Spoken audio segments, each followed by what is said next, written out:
Just wanted to give my quick review of last night's Finding Bigfoot episode. They actually went to the state of Vermont to investigate some sightings up there. Vermont has a very long history of reports. If you've ever read the book Monsters of the North Woods or Bigfoot Encounters in New York and New England, you'll probably know that there have been a lot of reports out of Vermont, including there was a photograph that was taken on a trail in Vermont back in the 70s.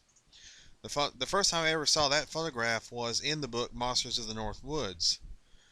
Uh, it appears to be a large entity behind a bush with one arm sticking out. And it appears to be facing the camera, whatever it is. But last night they were actually investigating a report, or actually a photograph that was taken about a year or so ago, a trail cam photograph of what appeared to be a Sasquatch, down, kind of bending down to pick something up, and what appeared to be possibly a hand grabbing from the front, but you can only see the creature from the back. From behind, you can only see the creature from behind, whatever it is. And it had white spots on its back, which seemed to be unexplainable, but a couple of the team members, I think it was either Cliff or Bobo, said that there was a possibility of it being a vitiligo. So, if it had vitiligo, it had Michael Jackson disease, and even Bobo mentioned that during the episode. And they did some night operations. They heard what may have been possible wood knocks during the first night operation. Cliff decided he was going to stay out there for a few days and see if he could perhaps find some evidence or maybe have an encounter of his own. And he stayed out there, and Matt, Renee, and Bobo went and conducted the town hall meeting, and they met with several eyewitnesses who claimed that they had seen a Sasquatch, including one witness who said that he saw a Sasquatch on his deck, on his back deck, crouching down, and it just, I imagine, and this is just speculation, that the Sasquatch, in order to avoid really being seen in open areas, they probably do crouch down to make sure that nobody may detect them. You know, they may appear to be a stump, they may appear to be some kind of a natural formation or something like that. So it would make sense in an open area for them to crouch down like that.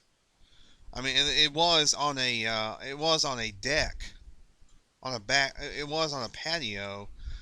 It was on a patio, so I can imagine something like that, something large like that. I mean, we're talking creatures that are 7 to 10 feet tall. It wouldn't really be noticeable unless it was in an open area and you really weren't expecting to see it in that area.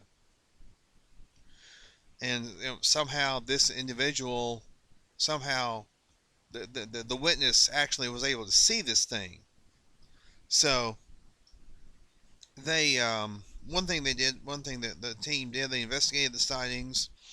Renee thought that the story of the one on the patio was just that, a story. Yeah, I believe Matt was with her, and he seemed pretty convinced that this individual had seen a Sasquatch. And they did one more night operation and didn't really get anything, but it was interesting nonetheless.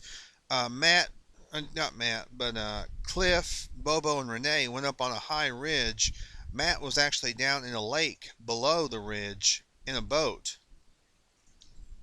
It had night vision equipment and everything like that, and was scanning. And they actually heard owls.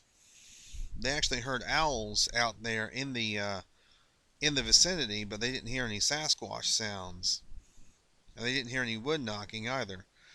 So all in all, it was a fairly good episode. Not quite as good as last week's, but still not too bad of an episode. If I were to rank it, I'd probably rank it about maybe a 6 out of 10. I thought it was a pretty good episode. Not too bad. Next week's episode looks very interesting. They're going to be in Oklahoma, and they're going to be examining what might just be DNA, Sasquatch DNA.